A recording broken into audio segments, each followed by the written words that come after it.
नमस्कार, आप देख रहे हैं एएस अकेडमी। मैं हूं आपके साथ अरविंद। दोस्तों, आप सभी को आज हम इस वीडियो में बताने वाले हैं समास की बहुत ही बेहतरीन ट्रिक। दोस्तों, आप सभी को जैसा कि पता होगा कि कोई भी एग्जाम हो, गवर्नमेंट एग्जाम हो, उसमें यदि हिंदी पूछी जाती है तो समास का एक क्वेश्चन जरूर आता है। तो दोस्तों, आज हम आपको इस वीडियो में समास की सारी चीजें क्लियर कर देंगे। एक ट्रिक ऐसी बता रहा हूं कि आपको समास कभी भूल नहीं पाओगे। और ध्यान रखिएगा, यह वीडियो मैं इसलिए बना रहा हूं क्योंकि दोस्तों मैंने एक अलंकार का वीडियो बनाया था। वो अलंकार का वीडियो आप सभी के द्वारा बहुत पसंद किया गया और उस वीडियो की लिंक भी मैंने इस वीडियो के डिस्क्रिप्शन में दे दी है, तो आप वहां से देख सकते हैं।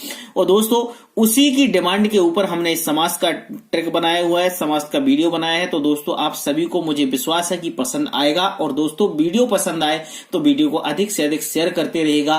तो चलिए दोस्तों, हम स्टार्ट करते हैं समास की ट्रिक। दोस्तों, सबसे पहले हम समास की परिभाषा देखेंगे। अब आप सभी को पता होगा कि समास किसे कहते हैं। तो ध्यान रखिएगा, दो या दो से अधिक सार्थक, यानी दो या दो से अधिक, या तो दो हो या दो से अधिक हो, दो या दो से अधिक सार्थक शब्दों के मेल से बने नए शब्द को समास कहते हैं। ध्यान रखिएगा, या तो दो शब्द हो या फिर दो से अधिक हो, या तीन हो, चार हो, पांच, जो भी हो, दो या दो से अधिक सार्थक शब्दों के मेल से बने नए शब्द को समास कहते हैं। ठीक है, ये परिभाषा हो गई। अब देखिएगा समास के भेद क्या होते हैं, इसके बाद मैं आपको समास की ट्रिक बताने वाला हूं। तो समास के भेद की बात करेंगे तो समास के टोटल 6 भेद होते हैं। अब आपको 6 भेद ध्यान से रखिएगा। सबसे पहले जो भेद होता है वो अव्ययीभाव समास होता है। दूसरा आपका तत्पुरुष समास होता है। तीसरा कर्मधारय समास होता है। फोर्थ द्वंद्व समास होता है। फिफ्थ आपका द्विगु समास होता है। और 6th नंबर का बहुब्रीहि समास होता है। ठीक है, अब दोस्तों, ये जो 6 प्रकार के समास होते हैं, इस समास की जो मैं आपको ट्रिक बता रहा था, आपने जो सोच रहे होंगे कि अरविंद सर ने बोला है कि हम ट्रिक बताएंगे, तो वो कौन सी ट्रिक बता रहे हैं। तो देखिएगा, ये आ गई आपके सामने ट्रिक। इस ट्रिक को आपको देखना है, ये ट्रिक समझने की कोशिश करना। ये ट्रिक मैंने बनाई हुई है द्वंद्वी अब तक। द्वंद्वी अब तक मतलब यदि आप इसको अलग अलग शब्दों में, अलग अलग वर्णों में डिवाइड कर दोगे, अक्षरों में डिवाइड कर दोगे, तो देखिएगा द अलग हो जाएगा, है ना, दी अलग हो जाएगा। तो द और दी से बन जाएगा द्वंद्वी, आ और वा से बन जाएगा आपका अब, और ता और का से बन जाएगा तक, यानी द्वंद्वी अब तक। ठीक है, तो दू है उससे द्वंद्व समास होगा, दी से आपका द्विगु समास होगा, आ से आपका अव्ययीभाव समास होगा, बा से बहुब्रीहि समास होगा, ता से तत्पुरुष समास होगा, और का से आपका कर्मधारय समास होगा। ठीक है, तो ये बात बिल्कुल आप लोग समझ गए होंगे। आपको क्या याद रखना है, द्वंद्वी अब तक। द्वंद्वी अब तक यदि आपने ध्यान रख लिया तो सारे समास आपको क्लियर हो जाएंगे। आपको इसी ट्रिक के माध्यम से पढ़ना है। ठीक है, चलिए अब हम समास के एक एक भेद को एक्सप्लेन कर लेते हैं कि कौन सा समास है और कौन से समास को हमें कैसे पढ़ना है वो देखेंगे। चलिए, सबसे पहले हम समास का अव्ययीभाव समास देखेंगे। अव्ययीभाव समास में सबसे पहले उसकी परिभाषा देखेंगे। तो ध्यान रखिएगा, अव्ययीभाव समास में आपको एक बात याद रखना है, सबसे सीधी सिंपल बात, कि जिन शब्दों के प्रारंभ में, यानी उसके प्रथम शब्द जब स्टार्ट होता है, उसके प्रथम में या उसके प्रारंभ में उपसर्ग लगा हो। अब आपको उपसर्ग तो पता होता है, उपसर्ग लगा हो उसे अव्ययीभाव समास कहते हैं। यदि कोई भी शब्द होता है उसके प्रारंभ में यदि अव्यय उपसर्ग लगा है तो उसमें अव्ययीभाव समास होगा। आपको आंख बंद करके उसमें क्या लगा देना है, अव्ययीभाव समास। अब आप बोलोगे सर उपसर्ग कौन कौन से होते हैं, तो देखिएगा, यथा, अ, वर, अनु, निर, पिर, प्रति, ये आपके क्या हो गए, उपसर्ग हो गए। तो ध्यान रखिएगा, जिन शब्दों के प्रारंभ में यदि ये शब्द लगे हैं तो आपका उधर पे अव्ययीभाव समास होगा। इस बात का आपको ध्यान रखना है। चलिए हम उदाहरण देखेंगे, जैसे कि देखो, यथा संभव।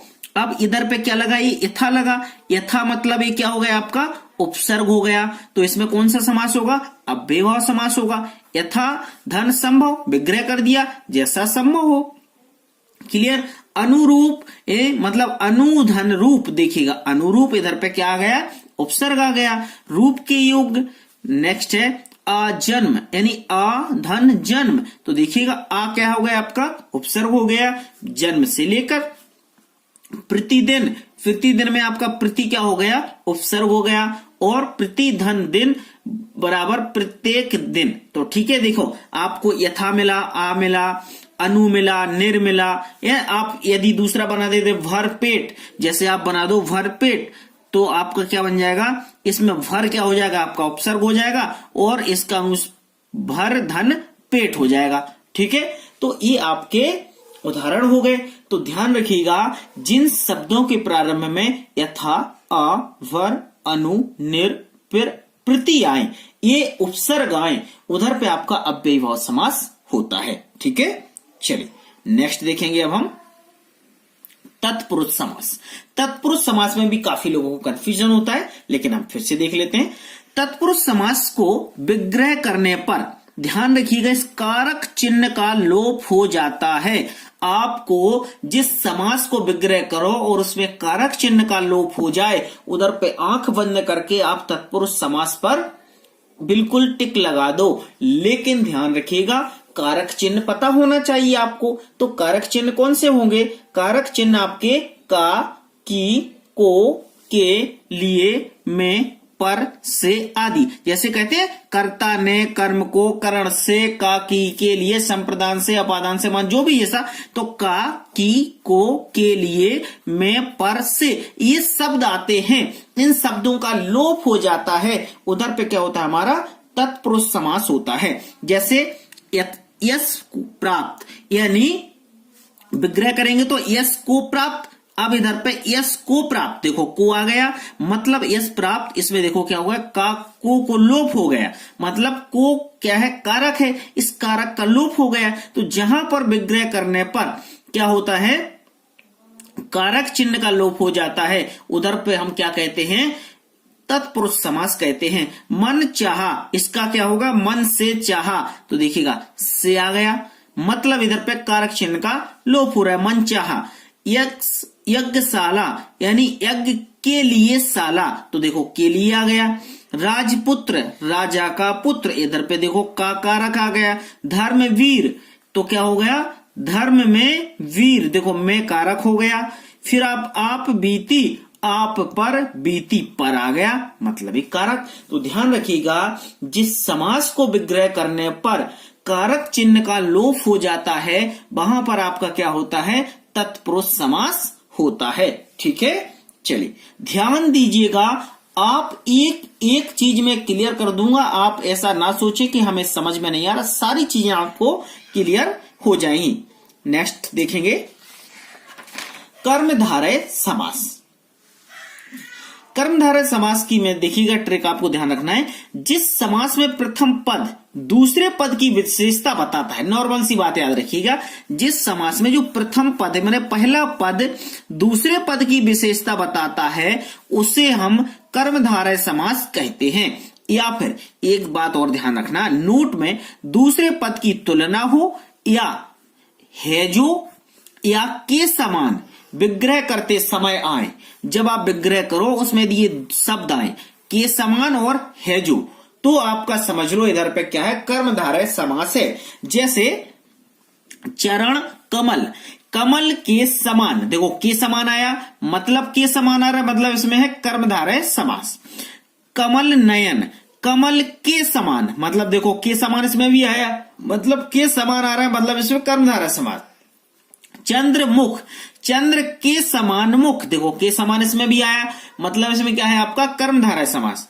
फिर है लाल मणि, लाल है जो मणि, मैंने बोला था जिसमें है जो आए, मतलब देखो है जो आ रहा है, मतलब वो है कर्मधारय समास। महापुरुष, महान है जो पुरुष, मतलब देखो है जो आ गया। अधमरा, आधा है जो मरा, मतलब अधमरा, ये हो गया आपका कर्मधारय समास। आपको कोई भी इतने नियम कायदे पढ़ने की जरूरत नहीं है। आप देखो, मैं सीधा सिंपल बता रहा हूं, कोई चीज ऐसा नहीं है कि मैं आपको कुछ डीपली बता दूं, कुछ कठिन बता दूं। आप बोलोगे यार क्या समास की ट्रिक बता रहे थे। समास मैं चाहता हूं ऐसे इजी तरीके से समझा दूं कि आपको सारे समास एक बार में समझ में आ जाए। ठीक है, ये कर्मधारय समास समझ गए। अब द्वंद्व समास समझ लो। द्वंद्व समास में देखिएगा, यदि दोनों पदों के बीच, ध्यान रखना, यदि दोनों पदों के बीच योजक चिन्ह लगा हो, योजक चिन्ह मतलब ये ऋण जैसा साइन होता है उसको बोलते हैं योजक चिन्ह, योजक चिन्ह लगा हो और विग्रह करने पर और या एवं आए, यदि और आता है और या आता है तो समझिएगा उधर पे आपका क्या हो जाएगा, द्वंद्व समास आता है। या तो योजक चिन्ह लगा हो, जैसे योजक चिन्ह वहां लगा रहता है जहां दोनों चीजें इक्वल होती हैं, मतलब एक दूसरे के समान होती हैं। जैसे नदी और नाले। अब देखो, नदी और नाले, नदी से बने नाले, मतलब नदी और नाले, मतलब और शब्द आ रहा है, मतलब इधर पे क्या होगा, द्वंद्व समास। योजक चिन्ह भी लगाए तो योजक चिन्ह से भी समझ सकते हो कि इसमें द्वंद्व समास होगा। पाप पुण्य, मतलब पाप और पुण्य, मतलब और लगा तो समझ सकते हो, योजक चिन्ह लगा तब भी समझ सकते हो। ऊंच नीच, मतलब ऊंचा या नीचा, तो देखो या मतलब या गया तो इसमें भी होगा। खरा खोटा, योजक चिन्ह भी लगा है, खरा या खोटा या आ गया, मतलब इसमें भी द्वंद्व समास होगा। छल कपट, छल और कपट या और आ गया, मतलब योजक चिन्ह भी साथ में लगा। तो या तो आपको योजक चिन्ह लगा हो या फिर आपको और या और आपका आए यानी एवं आए, तो उसमें ध्यान रखिएगा द्वंद्व समास होता है, या तो योजक चिन्ह आए या और आए या फिर या आए। ठीक है, इन बातों को ध्यान रखना है। सिंपल सी बात है, इतना हार्ड कुछ भी नहीं, सिर्फ सिंपल सी बात आप याद करके रखिएगा, आपको सारे समास समझ में आ जाएंगे। दोस्तों, यदि वीडियो आपको अच्छा लगे तो वीडियो को लाइक जरूर करना और अपने दोस्तों में शेयर भी करना। दोस्तों, ये अलंकार का वीडियो जब आपको पसंद आया तो मुझे लगा कि नहीं, आपके लिए जरूर मुझे एक समास का वीडियो बनाना चाहिए, आप सबकी डिमांड थी। अब देखेंगे हम द्विगु समास। द्विगु समास में क्या करना है, जिस समास में प्रथम पद संख्यावाचक हो, कुछ नहीं, सीधा सीधा जिस समास का प्रथम पद संख्यावाचक हो उससे पता चले कि द्विगु समास हो जाता है, जिसमें प्रथम पद संख्यावाचक हो। जैसे उदाहरण देख लेते हैं। दोपहर, मतलब इधर पे क्या आ रहा है, दो पैरों का समूह, दो क्या है, संख्यावाचक, मतलब द्विगु समास है। तिरंगा यानी तीन रंगों का समूह, तीन आ रहा है, मतलब तीन रंगों का समूह, मतलब द्विगु समास। फिर नवरात्र यानी नौ रात्रियों का समूह, मतलब इधर पे नौ क्या है, संख्यावाचक। चौराहा, चार राहों का समूह, यानी चार क्या है, संख्यावाचक। फिर त्रिकोण, तीन कोणों का समूह, यानी तीन क्या है, संख्यावाचक। तो ध्यान रखिएगा, जिस समास में प्रथम पद संख्यावाचक हो या समूह का पता चले, मतलब मैंने कहा या तो समूह मतलब एक किसी का इकट्ठे का पता चले, जोड़े का पता चले, या तो वहां पर आपका द्विगु समास होता है या फिर आपका प्रथम पद संख्यावाचक हो। तो देखो यहाँ पे तीन रंगों का मतलब तीन रंग मतलब समूह पता चल रहा है, नवरात्र मतलब रात्रों का समूह, चार राहों मतलब यहाँ पर भी समूह की बात हो रही, मतलब समूह वहां होता है जहां एक से अधिक चीजें होती हैं, वहां पर समूह हो जाता है। तो दोनों चीजें याद रखना, आपको या तो समूह या फिर आपका प्रथम पद संख्यावाचक, वहां पे आपका द्विगु समास होगा। ठीक है, चलिए अब देखेंगे हम बहुप्रिय समास। बहुप्रिय समास ही बड़ा आईएमपी है, इसको भी अच्छे से समझ लेना है ना। बहुप्रिय समास में क्या करना है, जिस समास में कोई भी पद प्रधान नहीं होता, इसमें क्या होता है, बहुप्रिय समास में कोई भी पद प्रधान नहीं होता है, अर्थात ध्यान रखिएगा कि दोनों पद मिलकर किसी तीसरे पद की ओर संकेत करते हैं, वहां पर क्या होता है, बहुप्रिय समास होता है। इसमें ना तो प्रथम पद प्रधान होता है ना द्वितीय पद प्रधान होता है, ये दोनों पद किसी तीसरे पद की ओर ही संकेत करते हैं। ठीक है, इसमें एक नोट ध्यान रखिएगा, अधिकतर ध्यान रखना, इसमें देवी देवताओं के जो भगवान के नाम से रिलेटेड होता है उसमें अधिकतर बहुप्रिय समास होता है, मतलब इसमें भगवान के नाम ज्यादा आते हैं। ठीक है, जहां भगवान के नाम ज्यादा आए मतलब बात समझिए, वहां पर क्या है, आपका बहुप्रिय समास है। ठीक है, चलिए उदाहरण देखते हैं। उदाहरण देखिएगा आप, जैसे लिखा है घनश्याम मतलब भगवान की बात हो रही। घन के समान श्याम है जो, अर्थात कृष्ण, मतलब भगवान श्री कृष्ण को घनश्याम कहा जाता है। ठीक है, तो देखो जहां कृष्ण की बात आ गई वहां पर आपका बहुब्रीहि समास। लंबोदर, लंबा है उदर जिसका गणेश, मतलब गणेश भगवान की बात हो रही, मतलब बहुप्रिय समास। गंगाधर, गंगा को धारण करने वाला, अर्थात शिव, भगवान शिव गंगा को धारण किए हैं इसलिए इनका नाम है गंगाधर, तो मतलब इसमें भी होगा बहुप्रिय समास। दशानन, 10 है आनन जिसके, मतलब 10 शीश है जिसके, अर्थात रावण।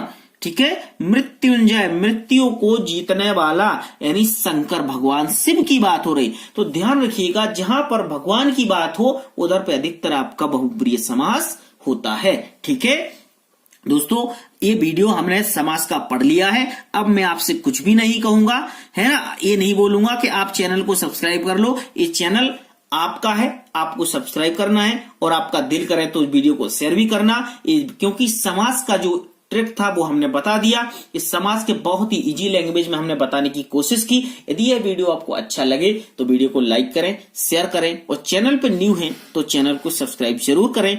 और दोस्तों, अलंकार जो आपको पसंद आया, आप सभी ने अलंकार के वीडियो को इतना प्यार दिया, इसलिए आप सभी का बहुत बहुत धन्यवाद। और उस अलंकार के वीडियो की ट्रिक, उसकी जो लिंक है मैं इस वीडियो के डिस्क्रिप्शन में दे दूंगा, तो आप वहां से अलंकार की ट्रिक भी देख सकते हैं। थैंक यू, शुभ रात्रि, गुड नाइट।